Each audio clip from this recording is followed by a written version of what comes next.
things that I'd been struggling with, like the asthma and hay fever, were starting to disappear. I wasn't getting rashes anymore. My hair wasn't falling out. My eyebrows were starting to grow back. I had finally started losing some weight that I couldn't get off no matter how much exercise I was doing.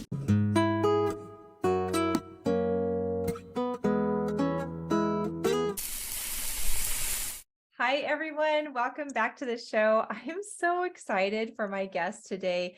This is my friend, goes by Nikki Biochem on Instagram. I've noticed her on Instagram for many years. I have a brain crush on her because what I find so incredible about Nikki is she is committed and devoted to explaining difficult scientific processes. And oftentimes it's going to be carnivore, and she's going to explain, the background between how this works in your body. And so it's just been such a pleasure.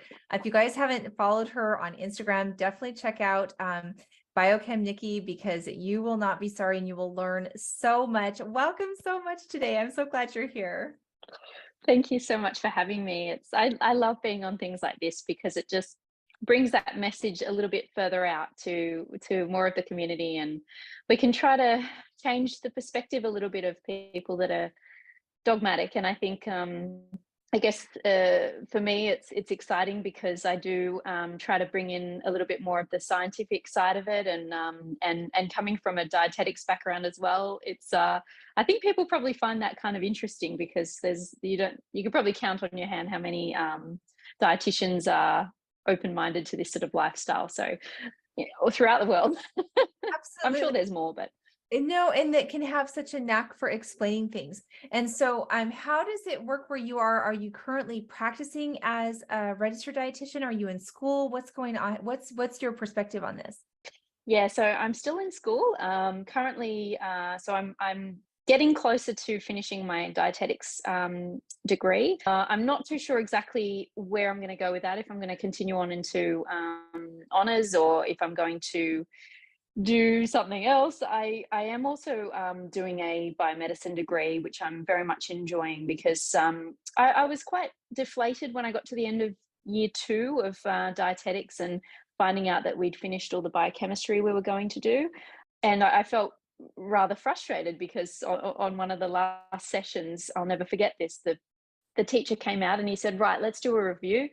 First off, who can explain to me what insulin does? And there were crickets. There was just, everybody was sort of looking around at each other, and I thought, this is not good. This is not good. And so I felt like we'd done 2 years of it, but I felt like I was only just scratching the surface. And I'll be honest, I think most of what I'd learnt about the biochemistry so far had been listening to medical lectures. And I'm a massive fan of Ninja Nerd lectures, and there's another one in Australia, Dr. Mike, and they do very detailed lectures for medical students who are trying to pass their last exams.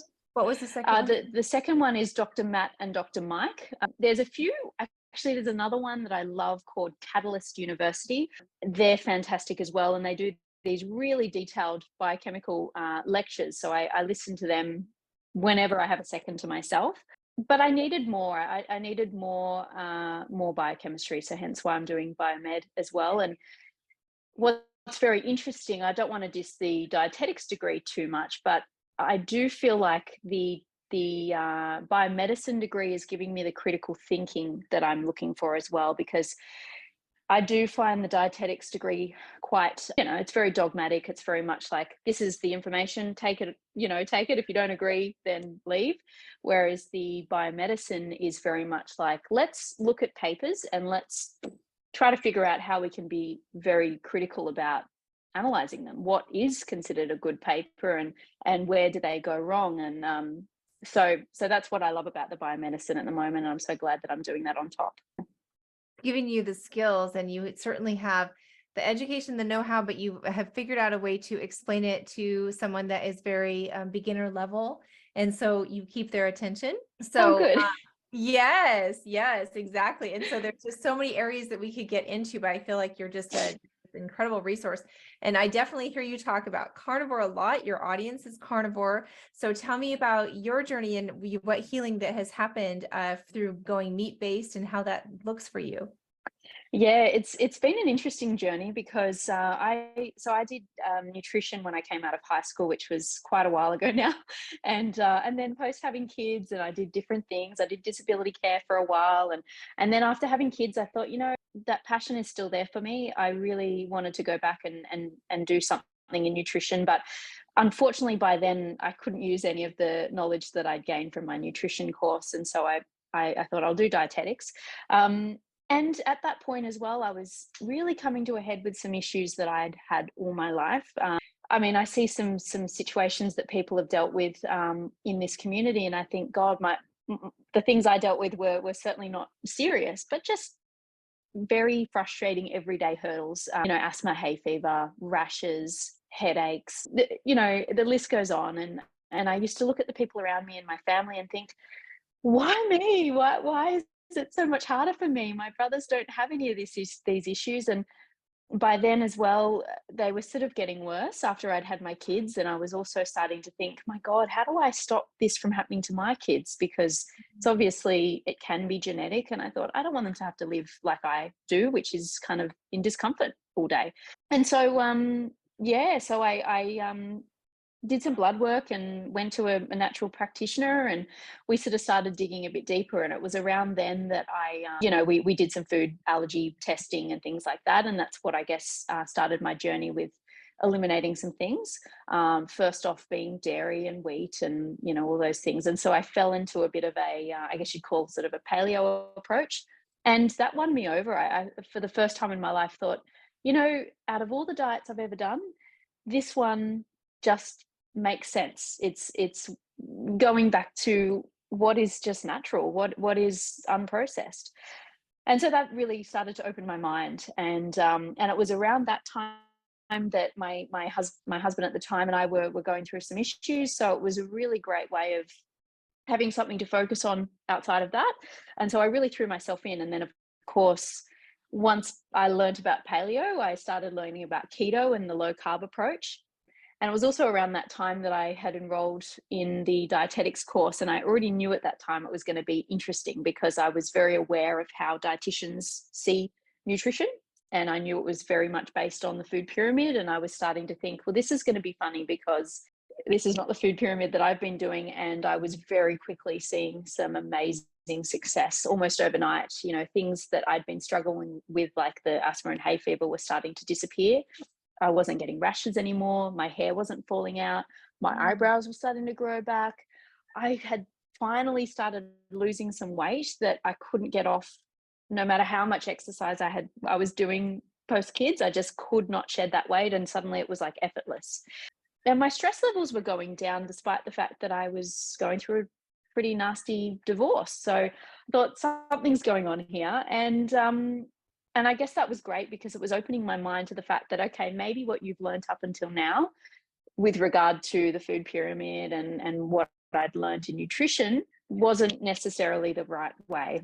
And so then I stumbled on Instagram across Ketogenic Girl, and Oh, she was starting this new diet called the Carnivore diet. And I thought, this sounds like the craziest thing I've ever seen. I would never do that.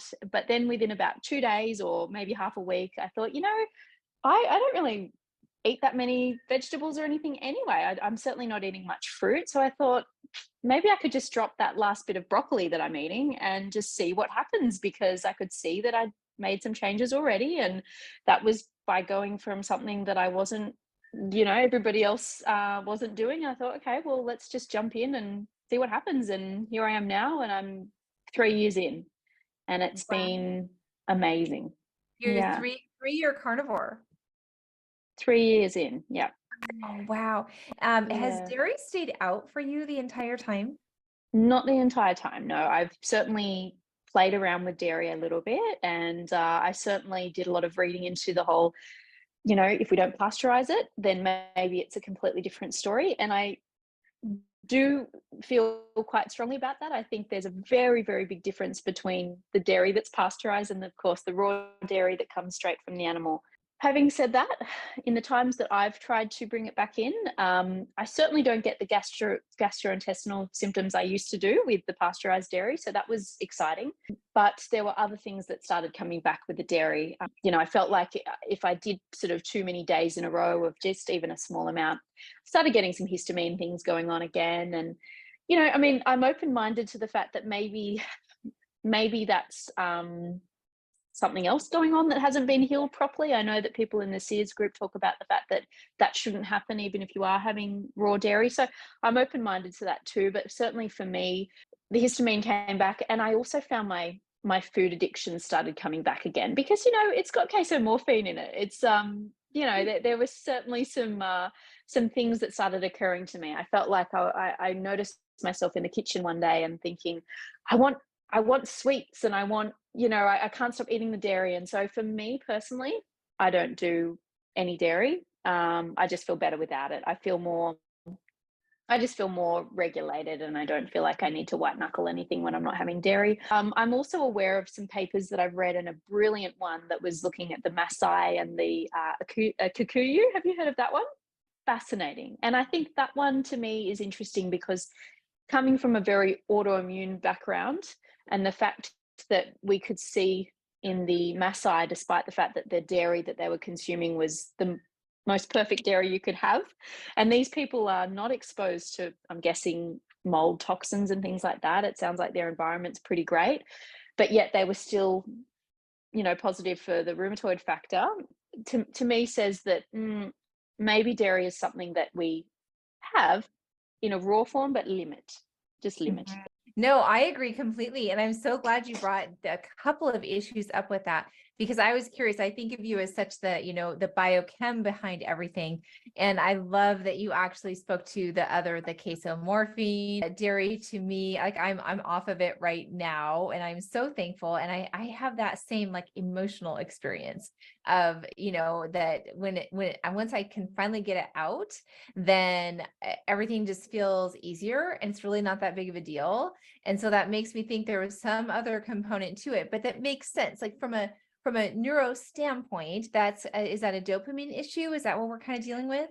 Well, I think, I'm kind of quoting Dr. Paul Mason here, and I think he very eloquently put it. I mean, really, dairy is, its purpose is to be given to a tiny, tiny little thing, whether it's a baby human or a baby animal, and its role is to make them very big very quickly, or as big as possible really quickly, so that they can survive and have a lot of fat on them. And so it does, manipulate certain pathways in the brain to sort of make you think, let's keep eating it because, it hits the dopamine and it. So I think with dairy, it's something to think about, certainly if, for example, you're struggling with binge eating, or you're finding that it's difficult to lose weight and things like that. I think it's worthwhile considering, should I cut back a little bit on dairy? Because not only is it sort of turning on certain pathways that, do kind of cause a bit of a lack of control, but also, it's a very good combination for gaining body fat. And that's what it's for. So, yeah, as I said, I think for me, for dairy, it's not something that's completely off the table if it's raw, but it's something that I'm aware of not having too often, because it's just, yeah. And I certainly, in the program that I work with people, certainly if they're experiencing autoimmunity, I say, let's get rid of dairy. If they're experiencing issues with weight loss, let's get rid of the dairy. If there's anything to do with binge eating, let's get rid of the dairy. And usually that's something that really helps. So I love it. I have heard some people use it strategically as a weight gainer for people that are underweight. Is that something that makes sense then? I would certainly do that if I was trying to gain weight pretty quickly. And in fact, it's funny you say that, because last year I had this thing going on with a bit of a parasite, and I lost heaps of weight like, quite quickly. And I think a lot of it was probably water, because I was just unfortunately just diarrhea chronically. And so, yeah, actually that's what I did. I bought back in some raw dairy and put back on a bit of weight. So it was quite effective.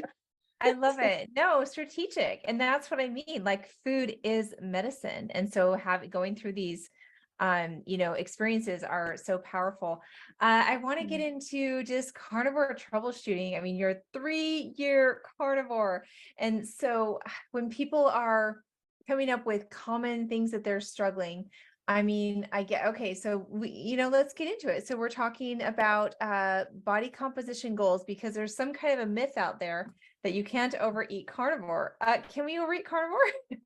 We can definitely overeat carnivore. I mean, look, there are so many. I put up a video recently about, just metabolism and how, we want to get into a space where all of our hormones are working right so that we can, because you could be, you could be doing everything right, but if there's specific hormones that are supposed to tell the body to increase the production of certain enzymes and things like that to break down, for example, fat, you're not going to get it anywhere. So I think when it comes to, for example, weight loss and body composition, hormones are where it's at. But I think really the body is a machine, and when it comes down to it, although we are going to get better at being in this fat flux, being able to flux between burning fat and eating fat and all that, we can't deny that if you consume copious amounts of calories, you are going to put on weight eventually if you're not burning off the same amount. And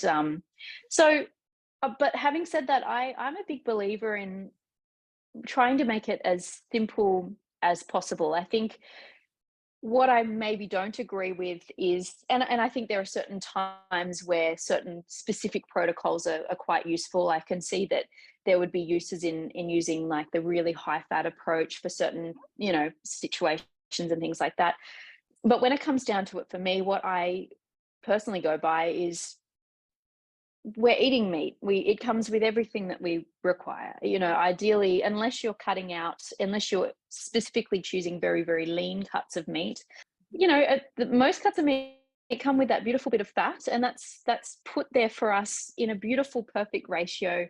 It's got enough fat to be able to utilize and absorb proteins and things like that, and it spikes the insulin enough. And I don't think we need to go into this crazy sort of protocols to achieve what we want. I think it's about, you have a beautiful steak, you don't cut the fat off, you just consume it as it comes. Do you need to add copious amounts of extra fat? Probably not, unless you're trying to gain weight. So I do think that hormones are they have the biggest role to play, but calories do matter too, for sure. Amounts, absolutely. And so you said that there are some situations that you think a high fat approach would be a good thing to look at. Can you give some examples of a couple of things that might be good for that approach?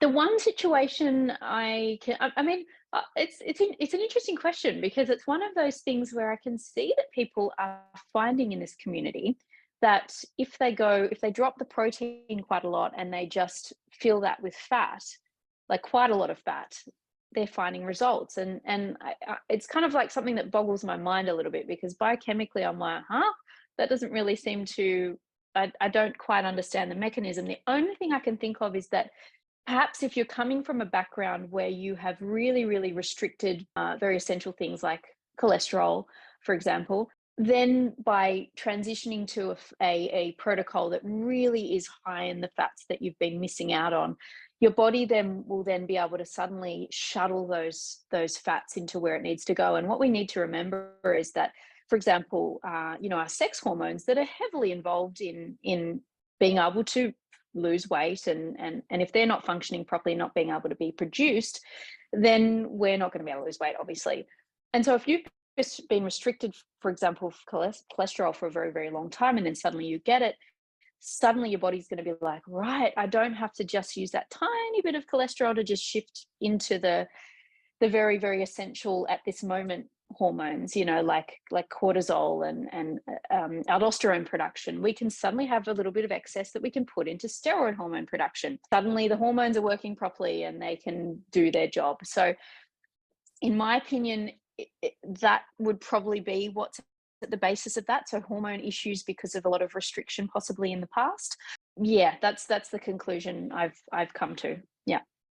Love it. I love it. And I love what you said about enough insulin and having an insulin spike, and that is obviously sometimes therapeutic for different processes in the body, because we tend to look at insulin as being like a bad guy sometimes, right? Yeah. Yeah. Yeah. And so what are some examples of that those would be, this is something that we actually really need and is necessary, is a good thing?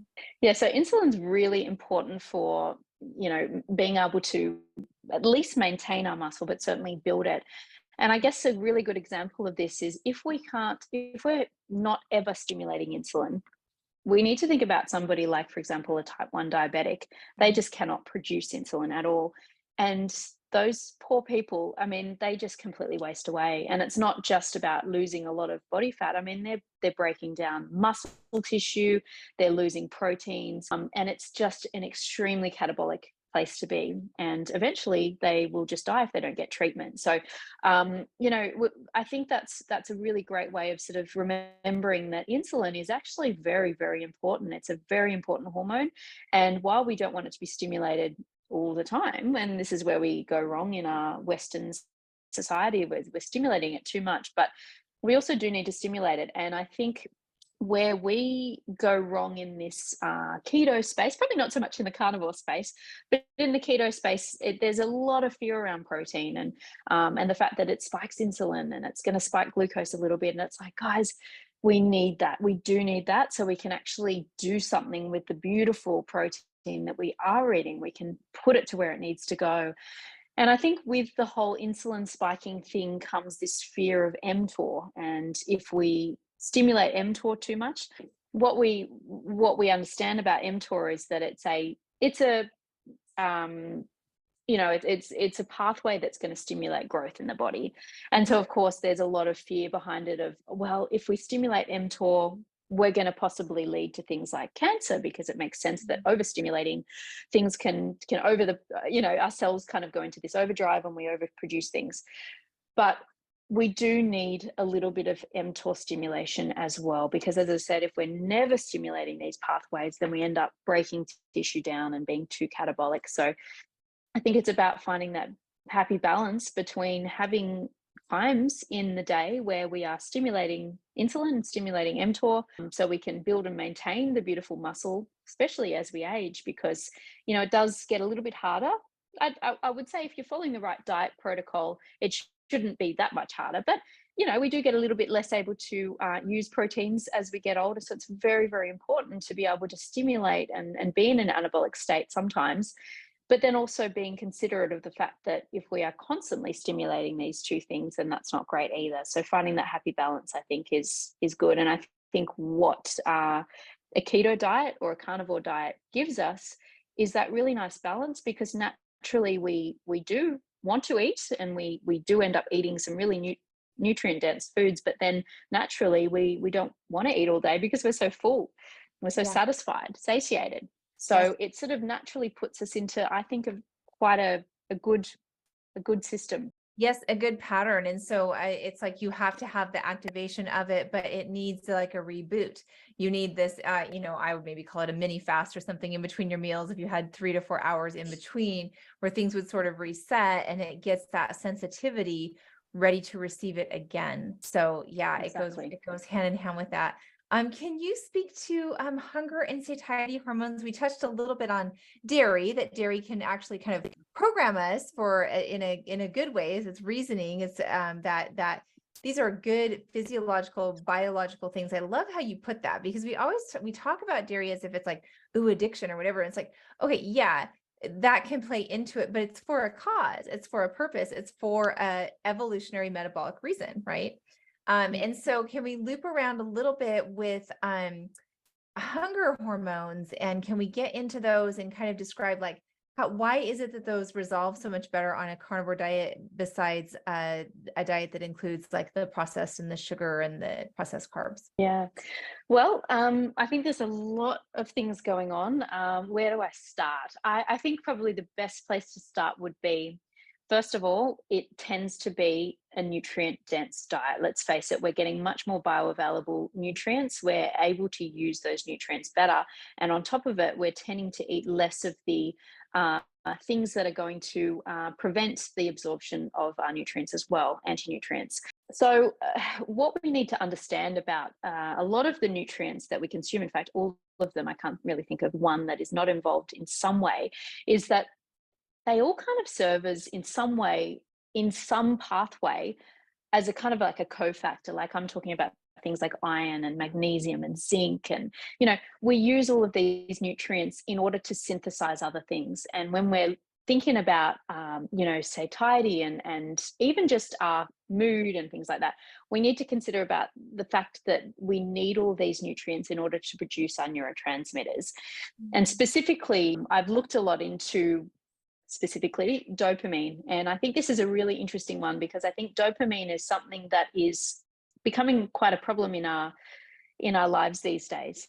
Not only are we, overstimulating our dopamine via eating all the time, because what we need to think about with dopamine is that, like we talked about with dairy, there are certain things that are going to stimulate dopamine release. And because dopamine is it's a reinforcing neurotransmitter. It makes us reinforce the behaviors that we're doing. And it's very, very important for our survival because it's going to be released when we eat, when we procreate, and for other things as well. But I think those are the main things. And we need to think about the fact that it's very important, because if we go back thousands of years and we're hunting for our food, if we didn't get this dopamine release when we consume certain foods, we wouldn't do it, because it's a pain going and hunting down animals. I mean, I'm sure it's a little bit of fun, but I don't think it would have been that much fun. I think it would have been hard work. It would have been really, really tiring. And I think if we, didn't, oh, sorry, we still there? Somebody just tried calling me. Can you still hear me? Yeah, I can. I'm loving okay. this. I just want to say this is so foundational, because you're telling the story behind the story, and there's like this kind of this thing of like that we need to control our dopamine, and that all these dopamine hits are bad. But I love what you're explaining. You're like, this is called motivation for life. Like this is how life propagates and continues. So go on. I'm loving this. Well, I mean, that's exactly it. Like the other thing that dopamine is always released with is procreation. And if we think about it, I mean, we love our children, but the whole thing about going through having a newborn, it's hard. And going through pregnancy and all that, it's hard. If we didn't get those hits of dopamine when we do things like have sex, we probably wouldn't do it, because it's too hard basket. It takes a lot of calories and things like that. So dopamine is very, very important. We need it because it helps us to do things that we maybe wouldn't have done. The problem is these days we're getting this continuous dopamine hit, not just from the food that we're eating constantly. It's really hijacking all these neurotransmitter pathways, because we're getting things that we never would have got before. And we're thinking, this is really good. I'll just keep doing this all day long. On top of it as well, I think we're exposed to more things all the time. We're on Instagram, we're getting pretty pictures all the time. We're getting things that are making us feel good. And so I was actually reading into this thing that seems to be becoming a little bit more of a thing these days, and that's dopamine fasting, and taking some time to not be stimulating dopamine. And I think that's important too. And so I mean, dopamine, for example, is, I guess, very similar to everything else in the body that occurs. When the body senses that, we have too much of something, we need to come back to homeostasis. So if we have too much insulin all the time being secreted, it's going to downregulate receptors. If we have too much of an abundance of neurotransmitters and things like that, the body's like, let's downregulate those receptors so that we can just dull that down a little bit. And what do? We keep searching for more of it, because we're looking for that little bit of a dopamine hit. I think on top of it as well, most of us are deficient in a lot of these cofactors, like specific nutrients that help us to build things like dopamine. I'm not just talking about dopamine, but dopamine's a good example. And so we're deficient in these things, like, for example, iron. And if we're deficient in iron, we can't really make dopamine properly, or we might be making it in smaller amounts. And then what do? We're like, I need that little bit of dopamine. How do I get it? I'm going to go and just raid the fridge because it gives me that little bit of dopamine that I'm looking for. Or maybe you You look for really some needed the other. cofactor. The cofactor was really what you Absolutely. needed. Mhm. Exactly, Mhm. exactly. And I've seen some beautiful studies looking at if we supplement certain things, like I've seen a study on iron in women postpartum, and if they take some iron and then they're able to it helps them with their anxiety disorders and they're able to get off their SSRIs. So I think this is an important idea as well because there are so many amazing drugs out there like the SSRIs. They work on the idea of, well, for example, if you're experiencing anxiety, we're going to try and just inhibit the breakdown of serotonin so that we can just keep it in the synapse for longer. And I think it could be interesting to see, well, maybe could there just be a vitamin deficiency, and instead of using these pharmaceuticals that have all these side effects and unfortunately aren't, I mean, they can be a little bit effective, but they're not hugely effective because if you imagine if you're deficient in certain cofactors, you can't make very much serotonin, for example. That little bit that you're trying to recycle, okay, you're recycling a little bit with the drugs, but if you're not making much serotonin, then that's not really going to do much for you overall. So it would be more about okay, maybe some people do need some drugs here and there. Some people may need them, but first off, let's look at diet. Let's figure out, are they deficient in something? Let's work on that first. See if we can figure it out with diet and maybe a supplement for a while, and then move on to the harsh drugs that are likely to cause side effects. That's how I I'd love like to that see it you done. tackled that. I mean, that's amazing. And did you experience that in your own life with the mental health? Do you think that you got a better balance of neurotransmitters? How was that change for you? Yeah, this is something that I didn't actually realize until probably about 6 months to a year in. And as I said, it was very interesting for me because right at the start of beginning my journey, I was going through a pretty crazy divorce. And I remember thinking about 6 months in, gosh, like this hasn't been as hard as I thought it would be. I really thought I'd handle it a lot worse than I have.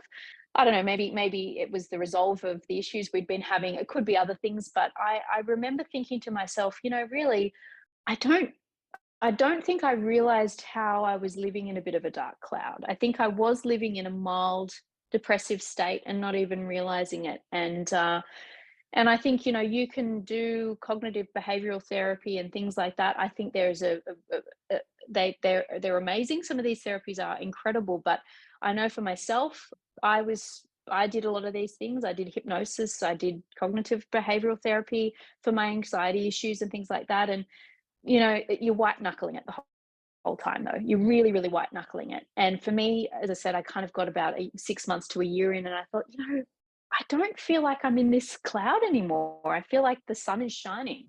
And that's the only way I can describe it. I just feel like my world feels brighter and it feels much more like an even keel. I don't feel like I get the drops. Even when I'm coming to my cycle, I guess, yeah, sometimes things stress me out with the kids and things like that, but I don't get these drops and then, up and up and down like I used to sort of get. I just feel like I'm sitting higher and brighter and much more straight keel. So, did you feel that too? Absolutely. I mean, you're just like holding up a mirror for me and describing this, and I was really up and down. And I was dealing with morbid obesity and really low energy and horrible self-esteem because I had the weight had gotten so out of control for me. I'd gotten like 150 pounds heavier than what I was right now, and so that was really weighing on me as well, and it just didn't have my self-esteem as a mom, just wasn't able to like be active with the kids how I wanted to. And I did have a bunch of them and I wanted to be like a cheerful, engaged, active mom, and I just didn't have it in me to do that.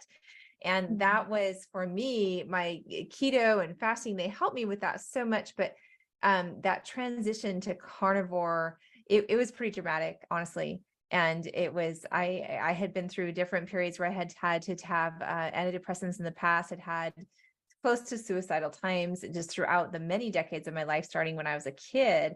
And so, and it's kind of like this thing like, well, it's no magical wand that takes our trauma away or anything like that, but it just like gives us this strength, this base strength that to me, I just feel like we can start dealing with problems in a different way and feel so much more mental security and mental stability. And so I love that part of the foundations in our entire lifestyle are from the mental health community, and that Michaela Peterson's journey and Jordan Peterson, we have these people that have been so outspoken. And for me, when I was first getting involved in carnivore, I was very drawn to the people that had had the mental health transformation. So Lady Carnivore and Brett, the Thankful Carnivore, these were kind of the icons that I was hanging on to. And so that's why it's been too, like it was a weight loss journey for sure, but that mental health journey meant so much more to me. And I'm still in my weight stuff, like still trying to get that honed in. I feel like was overweight for such a long period of time that I'm still like trying to get that exactly narrowed down. But having the mental stability as I'm going through all of that has just been night and day. So I love actually hearing, just that's kind of what I thought. That's what I've been thinking, is it's just getting that the complete cofactors. Who knew that these things could actually be about cofactors? These are life-altering processes, right? And it I don't know about you, but it makes me sort of look at the whole. I mean, I'm certainly not anybody. I mean, I haven't really done a whole lot of deep research into. I'm not a psychologist or anything like that, but it does make me sort of start to look at a lot of health, mental, imbalances, and I can't help but think to myself, how many of them are actually just an imbalance? If we could do that protocol first, where we look at diet, I just wonder how many. I mean, I've got a friend who has ADHD, and when I look into the pathology of it and the medications that he has to use and all the side effects that the poor guy has to deal with on the daily, and I can't help but thinking to myself, I mean, physiologically, it would make complete sense. And when I look at his blood work, I think, well, there are a lot of things that are out and that are deficient. So it would only make sense to me that it could be, or at least, maybe could we at least bring it to a point where it's manageable, and maybe they don't need as many drugs on the daily. That would fascinate me. I mean, I have another friend who has bipolar, and honestly, he's symptom free these days. He's considering going off meds, and I just think that's a lifelong battle. He's in his 40s. I mean, Was he's had that all from a his life. dietary change that's Yep. improved things for him? Wow. Yep.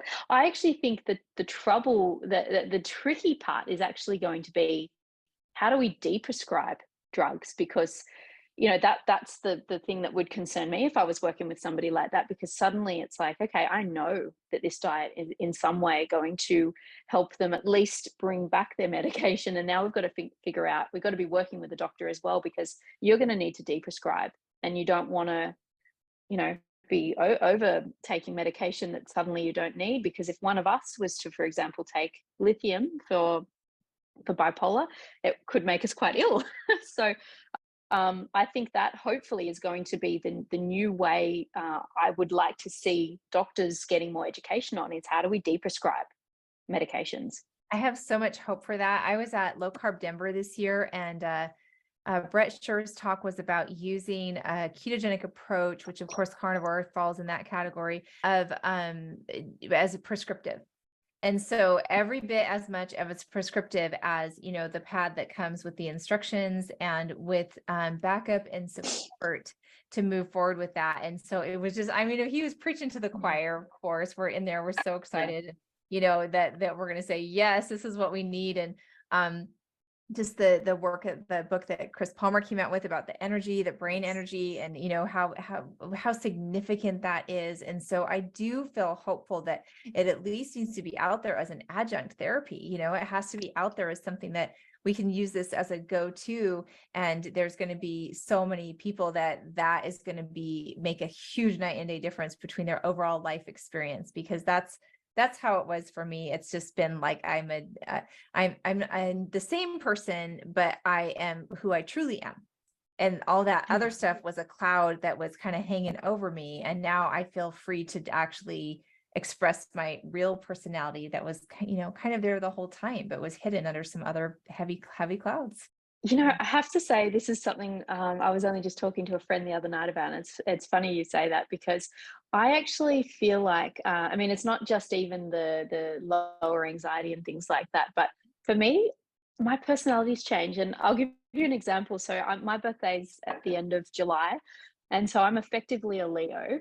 I don't know that much about star signs, but from what I know, Leos are supposed to be really outgoing and fiery, and they know what they want and they say what they mean and they don't hold back, right?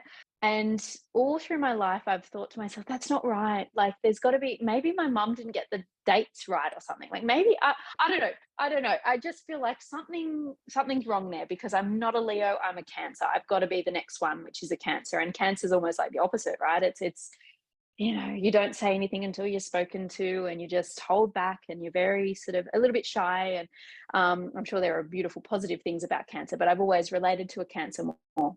And then it only occurred to me about a year into this diet that I thought, I'm a Leo. I am Yes. actually a Leo, and I don't relate at all to a Cancer anymore. I really, really hold like the Leo is my personality now, and I just think that's absolutely fascinating, because it's not even just anxiety, depression, and things like that. It's personality changes and coming out of your shell. And there might be a lot of things going on. Maybe it's coming out of a marriage that I was unhappy, all this, but I don't think it could be just that. I think there's other things going on. And I mean, even just things like my libido. I never had a libido in my entire life. I just never had a libido. And I used to look at women that did and think, really though? Do you really? Like maybe you just Thought it was saying kind of you a do. facade of something that just to get what they want, or whatever. And yeah. Yeah. But Uh-huh. no, I can see on the other side of it now that male and female energies, there is something else there. And I think women, I always just assumed that women don't get a libido, and if they say they do, they're lying. But no, I've proven myself wrong. That is the happy thing to be proven wrong on, sister. I am so happy for that. I actually had a friend who started calling carnivore hornivore. Yes, yes. And I think this is a topic that is important. It doesn't get talked about a lot, but I think it's important because it can be a tough thing in a marriage. I think, I mean, I had a lot of other issues in my marriage, just, aside from that. But I think, you might have the love there, but it's a big part of a marriage. And I think it's a shame to feel like everybody else seems to feel it, but I don't. What am I missing? What's going on? And that I think can change somebody's life, suddenly feeling like, the sparks are back, and I want my husband again. And so Mhm. yeah, it's something I think we need to talk more about, actually. Yeah. I agree. I agree completely. And I used to, when, in my first, right when I was around 1 year carnivore, I think just because the weight loss, I was getting a lot of interviews. People were very curious. And I always talked about that. And we actually did talk about it at the reverse retreat. Maria Emmerich brought it up specifically. And she was asking, she said, anybody noticed any changes in your marriage or your, and kind of your relationship? And that was really Yeah. fun. And so me and Kelly and Bella, and we all had a chance to kind of express the difference it has made, which is huge vibrancy and difference. And to me, it was energy in every way. But I agree, because I wasn't carnivore until I was 49 years old. And no, I had no idea. I didn't know that that was what kind of like a normal day-to-day female experience felt like, where you actually were the one initiating. Like that was not my situation before. Unheard of. I know, unheard of. Absolutely Right, unheard of. And right. there's a female energy, I think, that comes out. I'm sure this happens for guys as well. Male energy that comes out, and it really, it's such a I don't know what the word is, but it's nice to feel like, my true female energy has come out, and I feel more like a female suddenly.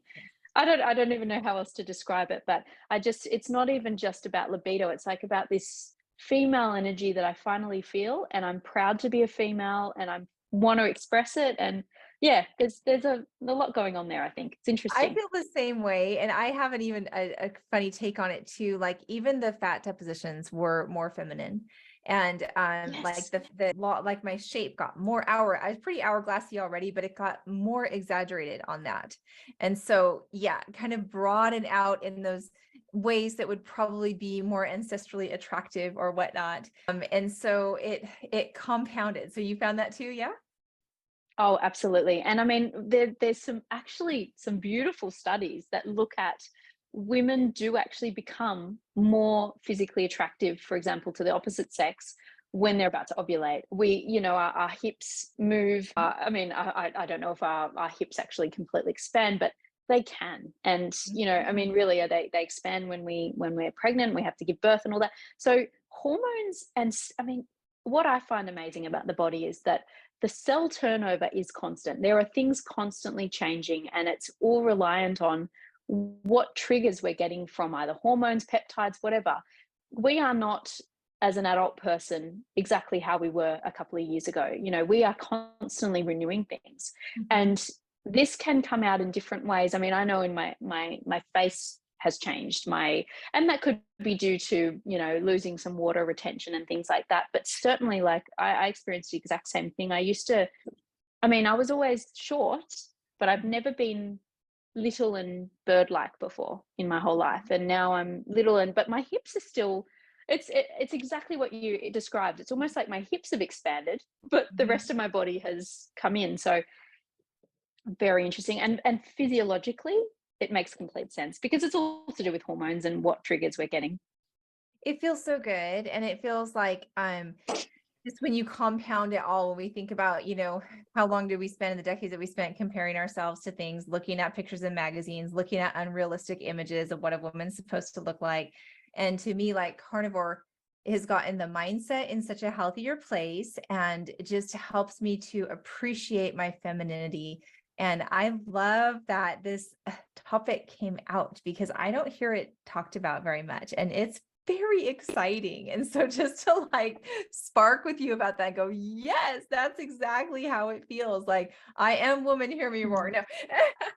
Yeah, absolutely. I mean, like, I don't, I find it truly fascinating when I think a lot about it and I compare myself to even my taste in men has changed. Like when I was younger and I was sort of in my early 20s, I found myself quite attracted to more like feminine almost Oh, guys. And I remember thinking, so at one point, I'd probably be quite happy with a woman if I found.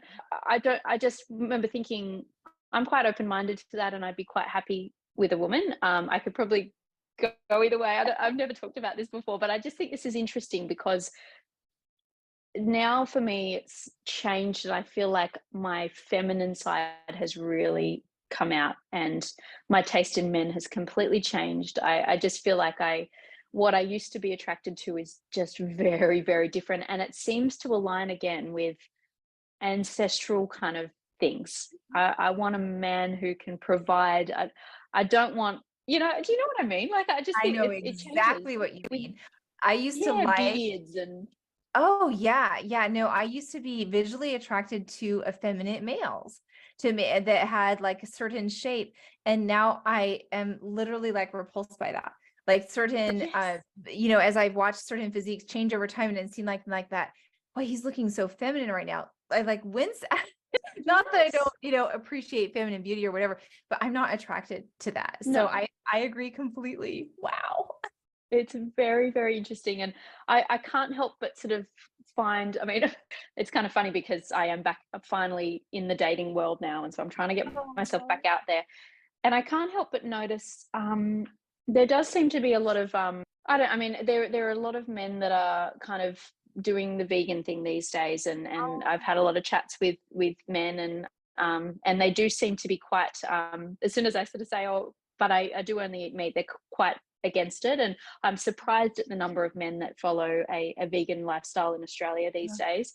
So, and I do find that, I mean, it could only be affecting the way that, I mean, we know that if you're not getting enough cholesterol and things like that, it can affect, erectile dysfunction and things like that. And I do find that the energies that I'm getting from these guys, I'm certainly not like, oh, I don't want to talk to you if you're vegan, but I'm just finding the energies are different. The energies are different. The men that I'm speaking to or the very few, I don't want to say men, it's not like I'm talking to a million different guys, but from the men that I've met, I do find that the ones that are really into me do have more of a male energy. Very Yes, interesting. Very interesting. absolutely.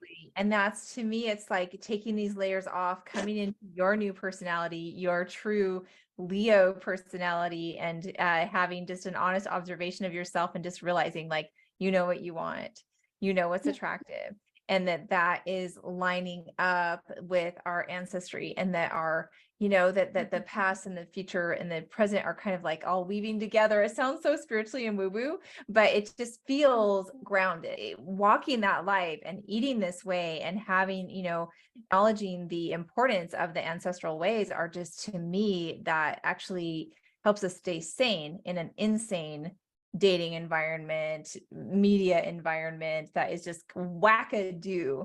And this is something that just like keeps us in line with like, I feel good eating like this. I feel good. The mindset pathways are where it's supposed to be. And it helps us to have values that make sense to us and line up with our truest values. Absolutely, absolutely. And I think it's cool to sort of I don't know if you follow, is it Carnivore Aurelius? I think he's got some really Oh, interesting points sure. about, Oh, sure. yeah, about the the male female energy. And I think that's the only way I can sort of describe it, is it kind of wants it brings you back to a sort of ancestral, I'm not looking for somebody who looks perfect. I'm just looking for a man that's a manly man that can provide and that wants to be with a woman who, it's just a different sort of, it's interesting how it's a different to what I would have wanted back in the day, which was somebody who, has a nicer, perfect looking face and all that. I'm not interested in that. I just want a man who has the male energy and that can provide and that wants to provide and that wants to nurture the female energy that I have. So I just think that's fascinating. Anyway. Oh no, I love it. This is great. Oh wow. No, I love the twists and turns that we have taken. This has been Yeah. amazing. And I feel like I've gotten to know a deeper part of you, and that means the world to me. I love hearing you explain things and, just all the science behind everything, but it's really fun just to connect as carnivore women, because we've done something really special with our health. And we have, these things that are these commonalities that have actually literally changed how we think in our general life approach. And so it's just a powerful tool. So I want to thank you for spending time here today. This has been great. And hopefully I know you're a busy person, but I just feel like there's like so many like science things that I want to start helping to unravel for our audience. And, you guys absolutely follow Nikki Biochem on Instagram for all things carnivore inspiring and knowledge based. If you want your brain to explode and grow more, like you're the person explain that. So I appreciate you so much. What's coming up for you? Like the best way to connect with you? Are you doing any coaching or anything like that? Or right now it's just kind of content creation? Yeah, so right now, I'm looking for somewhere I can put my videos, because I've had some really good feedback recently, and which I agree with, that I don't know if Instagram is really the right place for my stuff. There needs to be some kind of place to put it where it's easier to sort of listen to. And I've experimented with trying to make my videos shorter, but then I love to go into the weeds, and I think Don't make them some people shorter. want shorter. No, No, no, no, no. They're so good. I hang on okay. every word. I'm like, I get so excited because sometimes you can't tell if it's like going to keep going or if it's going to repeat to the beginning. I'm like, no, keep going. No, keep going. Oh, good. Well, that's nice feedback, because I do get mixed feedback. I certainly get a lot of people that are sort of saying, you need to be shorter, you lose my attention. So, so I'm trying to sort of find a place where I can put these videos so that I can do a bit of both. And right now, I've got a fantastic girl setting up a website for me, which means that I can put my content on there.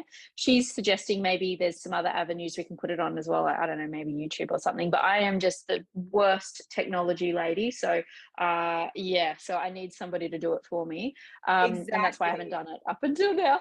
Oh, But I am actually I am going to be doing some coaching. I'd love to do some coaching. It's really fantastic for my just for practicing my skills. And I'm so passionate, I feel like I need to let it out and help people. So once that website's done, I'm going to be taking on clients. So if anybody's interested, and if anybody has any points that they want me to cover, because I sometimes feel like right now, for example, I've got a bit more time because I'm on my uni break, and I'm like, what can I research today? And I don't want to just continuously cover the same things that we all hear all the time. I mean, I think we like hearing things about, okay, how can we troubleshoot this with carnivore and constipate, all the things that we, all of us experience. But if people have specific things they want to hear about, I'd love to hear it. So please send a message to me on Instagram, because it gives me a focus to learn about. And I will say, like, I'm setting up this nerdy folder at the moment, and this is my this is hilarious. This is what I do in my downtime, guys. This is what I research. So I'm setting up this folder, and these are all different health conditions and how they can possibly be worked on via diet and lifestyle, and what drugs and things people might use, and how we can possibly change that a little bit. So I like to add to my folder. So if anybody has any cool topics that I could add to my little folder here, please let me know. Oh, I am so happy that you brought that up, because that's what I'm thinking in my mind. And, I am in a large community where we get a lot of people that will come with health concerns and health questions. And so the specifics are interesting, and they're interesting. We all learn from it, from, sort of these specific disease processes that people are having. But when we talk about them and we have experts that can help shed knowledge on this, we all learn, and we all improve and feel better as a community. Because it's kind of interesting, in the carnivore community, I don't come across much as far as conditions that people are dealing with, that there's nothing for them in the carnivore community. There's usually something there for almost every spectrum of things that people are struggling with, which to me is miraculous in itself. And it's just like why I want to stay in this. I'm like, are you guys hearing the healing stories that I'm hearing, that we're seeing? And that and we have people like you that can even tell us, like, why are these components of things making such a big difference for people? So this is outstanding work. I thank you for using your curiosity and your energy and your time and your effort to giving to our community. You are such a gem in this carnivore community. And I just appreciate you. Oh, well, thanks so much for having me on. And I love the fact that you guys are getting this message out, because this is where it's at. Like, people like you that are doing talks like this, that can talk to people and show that there is hope for people. I think this is the main thing, because there's so many people out there that haven't heard of this before, that were living like you and I were a few years ago, and just feeling like you're at the end of your tether, and you don't know what else to do, and you're depressed. And so if we can get this message across and show that even just improving the condition that you're in can change your life. So let's get this message across, get it to everybody in the world. Beautiful. Okay, I'm with it. We are joined. We'll conquer. Definitely. Thanks again for having me. Thank you. So, Nikki, I just see you as being so talented as a forensic coach. I've loved listening everything that you've put out there in your content. And I think, man, if somebody had you on their team to try to kind of figure these very specific things out, that what an asset that would be. So I wanted to ask, do you have some aspirations for coaching? Is that something that you're thinking about doing in the future? Absolutely, yeah. So I am getting my website set up currently, so that's underway, and I've got a beautiful girl doing that for me. But one thing that was really, really fantastic that I've done over the last year or so is I did the course with Maria and Craig Emmerich.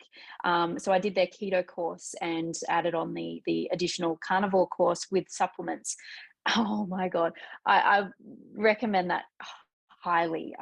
Really, like they went into some really great mechanistic things there as well. But what was so fantastic is we got access to all the so many different talks as well. So we were able to go in a little bit further into specific things, mental health and all the different other aspects of it too. But it was amazing too, because they did this optional supplements extra, and that was fantastic, because it does help you to sort of figure out how can we troubleshoot specific things, like if somebody's dealing with constipation, what supplements might be helpful in the very beginning to sort of get them through that stage. And so that was absolutely fantastic. And what's great is that once you've completed their program, you can be put up on their website as one of their coaches when you're ready to do that. The only reason I haven't done that yet is because I wanted to make sure that I was ready to go time-wise and ready to go with my own, so that they could then be transferred to my own personal website. hence why I'm getting that organized right now. And so that's something that I'll be doing in the next month or so. I'll be going up on their website. And I love the idea of working with them because I think they've got some really fantastic knowledge out there too. So yeah, so that's another exciting thing. That is amazing. I got to hang out with Maria on Reversed. And so that was so incredible to see all the things that she was cooking and help her out a little bit, and her teaching and her education. She there as a coach was phenomenal. And it's so interesting. I interviewed her for my channel not too long ago, and I asked her, what her rock was. And it was the sweetest thing. She kept on saying, Craig, Craig, Craig, Craig, Craig. And so talk about a team effort that they both complement and work so hard to bring the science and the practicalities. So I'm so excited that you decided to do that course with them, and that it was knowing your knowledge base and you saying that how thorough and incredible that was, like that speaks volumes. So wow, super excited to see that develop. I got more from that course. Yeah, I got more from that course than I did it within the first sort of year of my dietetics degree. I'm just going to put that out there. So yeah, it was fantastic. What an awesome community we're in. Like just the people that we get to hang out with, people that we get to learn with, and the people that have such a passion. And I've actually heard Maria say too that when you are coaching with them, if you have a question that you can't answer, bring it on all the way back to them, and they will bring it on the other way. And that's the kind of community that we belong to, is we are here to help heal. And I think of myself as a spoke of, like, I have all these different, like, I'm probably not going to give anybody any medical or specific, but I know where to send them to get support. Yeah. And so just as a community, we have this commitment to whoever is out there and on that health journey and seeking health and having questions and needing the tweaks. Like, we're going to get you those answers. We're going to get you closer, and we're going to be there to help. So thank you for being just an active helper and part of this as well. It's incredible. No worries. Love it.